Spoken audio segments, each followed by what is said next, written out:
ہمارا دل مکمل طور پر ورکاہولک ہے، یعنی ہمارے پیدا ہونے سے لے کر ہمارے مرنے تک ہمارا دل لگاتار اور بنا تھکے کام کرتا رہتا ہے، اور ہماری پوری زندگی کے دوران لگاتار ہمارے جسم کے تمام اعضاء میں آکسیجن اور نیوٹرینٹ رچ بلڈ یعنی غذائیت سے بھرپور خون پمپ کرتا رہتا ہے۔ اس کے باوجود سائز میں ہمارا دل فیسٹ یعنی مٹھی جتنا ہوتا ہے، لیکن کیا آپ جانتے ہیں کہ سائز میں اتنا چھوٹا ہونے کے باوجود ہمارا دل کیسے ہماری باڈی میں سب سے امپورٹنٹ رول پلے کرتا ہے؟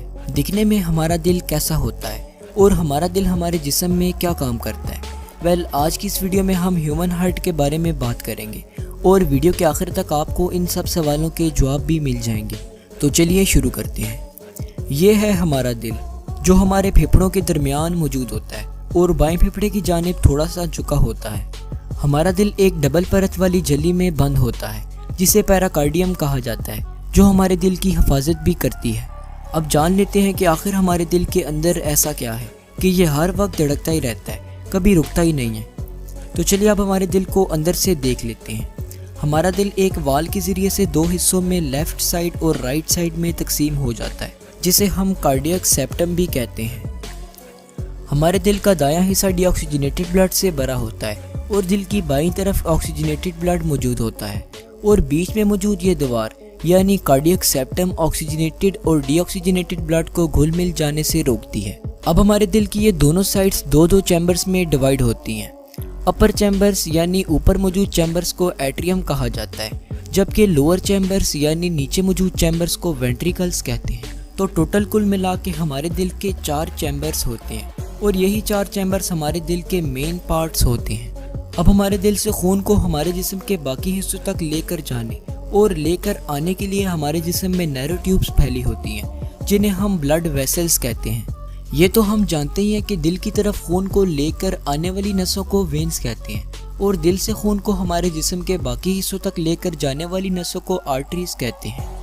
اب ہمارے دل کا یہ پائپ جسے سپیریئر وینا کیوا کہتے ہیں، اس کے ذریعے سے ہمارے جسم کے اوپری حصوں یعنی سر اور ہاتھ وغیرہ سے خون ہمارے دل میں آتا ہے، اور یہ پائپ جسے انفیریئر وینا کیوا کہتے ہیں، اس کے ذریعے سے ہمارے جسم کے نچلے حصے یعنی پیٹ اور پاؤں وغیرہ سے خون ہمارے دل میں آتا ہے۔ اب ان دونوں پائپ سے آنے والا ڈی آکسیجنیٹڈ بلڈ ہمارے دل کے رائٹ ایٹریم میں آ جاتا ہے۔ یاد رہے کہ یہ خون ڈی آکسیجنیٹڈ ہوتا ہے، جسے عام طور پر ہم بلیو کلر سے بھی ریپرزینٹ کرتے ہیں۔ اب اس ایٹریم میں نیچے کی طرف ایک وال موجود ہوتا ہے، اور یہ وال تبھی کھلتا ہے جب نیچے والا وینٹریکل یعنی رائٹ وینٹریکل پھیلتا ہے۔ اب اس طرح کے ہمارے دل میں 4 والز ہوتے ہیں، اور یاد رہے کہ یہ والز خون کے پسماندہ بہاؤ کو روکتے ہیں۔ اب جب ہمارا نیچے والا رائٹ وینٹریکل پھیلتا ہے تو اوپر موجود رائٹ ایٹریم سے خون رائٹ وینٹریکل میں آ جاتا ہے۔ جب یہ وینٹریکل واپس سکڑتا ہے، تب جیسے کسی تھیلی کو دبانے سے اندر موجود لیکوڈ باہر نکلتا ہے، ٹھیک اسی طرح رائٹ وینٹریکل سے خون نکل کر پلمنریز آرٹری سے ہوتا ہوا ہمارے لنگس میں چلا جاتا ہے۔ دراصل یہ خون ہمارے پھیپھڑوں میں پیوریفائی ہونے کے لیے آتا ہے۔ ہمارے لنگس میں جانے کے بعد خون سے کاربن ڈائی آکسائڈ ریموو ہو جاتا ہے اور آکسیجن ہمارے بلڈ میں ایڈ ہو جاتا ہے۔ اب یہ خون آکسیجنیٹڈ ہو جائے گا، اور جیسے کہ ہم نے آپ کو پہلے بھی بتایا تھا کہ ڈی آکسیجنیٹڈ بلڈ کو بلو کلر سے ریپرزینٹ کرتے ہیں، ٹھیک اسی طرح آکسیجنیٹڈ بلڈ کو ریڈ کلر سے ریپرزینٹ کرتے ہیں۔ اب یہ آکسیجنیٹڈ بلڈ دوبارہ سے ہمارے دل کی طرف پلمنری وینز کے ذریعے سے آ جائے گا، اور ہارٹ میں آتے ہی یہ خون لیفٹ ایٹریم میں گرتا ہے۔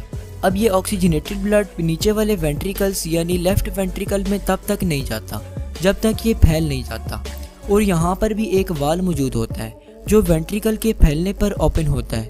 جب یہ وینٹریکل پھیلتا ہے تب یہ خون لیفٹ ایٹریم سے لیفٹ وینٹریکل میں چلا جاتا ہے۔